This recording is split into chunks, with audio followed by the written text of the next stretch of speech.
Hi everyone, I'm Daniela, and today we're making the Italian-American classic, chicken piccata.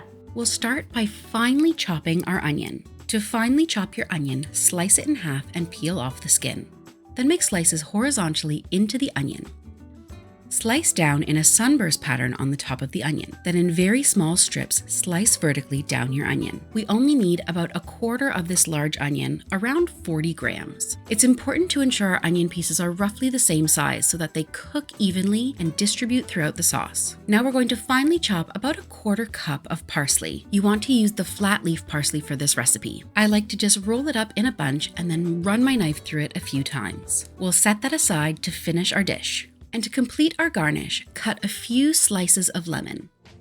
Let's prepare our chicken. I like to cover my work surface with a piece of parchment when I'm using raw chicken. For this recipe, I'm using 3 chicken breasts, about 600 grams. Press down with your hand on the top of the chicken breast on your work surface. Then at the thickest part of the chicken, slide your knife through about halfway down. This is made easier by putting your chicken breast in the freezer for just 10 minutes.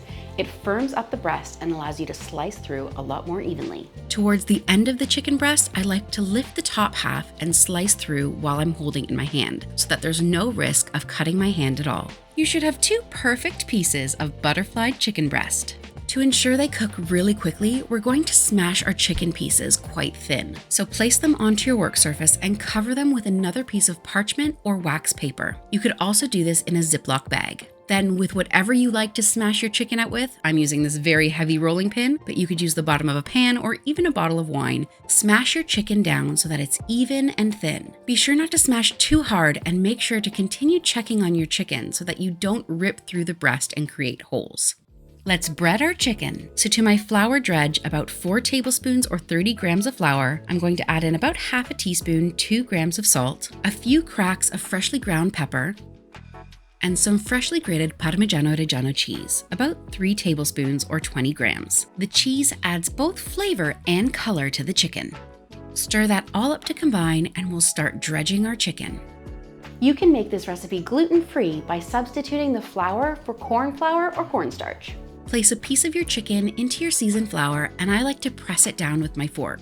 Then flip it over and do the same process again. If you notice any bits that didn't pick up the flour dredge, put a little bit of flour on top of the breast and just press it down into those spots. Make sure they're really well coated.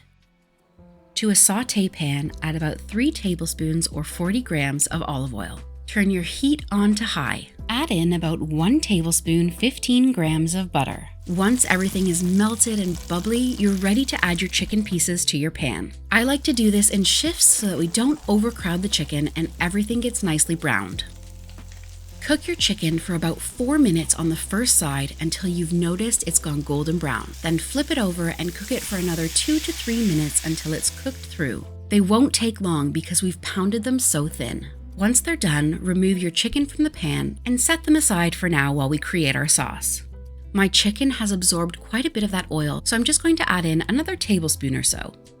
Turn the heat down to medium-high and add in your onions. The liquid from the onions will help to start removing the fond, but don't worry if it doesn't all come up. Sauté your onions for about 3 to 4 minutes or until they've gone nice and translucent. They should have started to pick up some of that brown color as well. To your onions, add in 1 clove of garlic. I'm grating mine straight into the pan, but if you haven't got a microplane, just chop it up really finely and toss it in. You only want to sauté the garlic for about 30 seconds so it doesn't burn.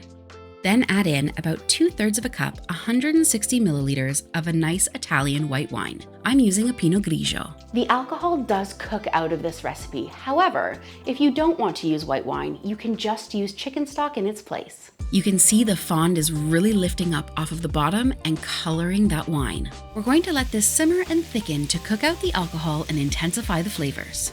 Once your wine has reduced and is starting to look a little bit sticky on the bottom of your pan, it's time to add in your lemon juice. I'm using 3 tablespoons, 45 milliliters of lemon juice, but I like mine really lemony. So if you don't want so much lemon flavor, you can go down to 2 tablespoons.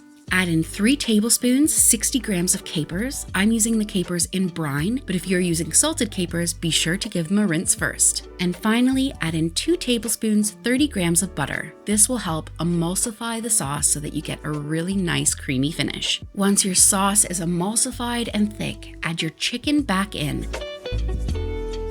And make sure to coat each piece with some of that sauce. Top with your parsley and slide in your little lemons for garnish.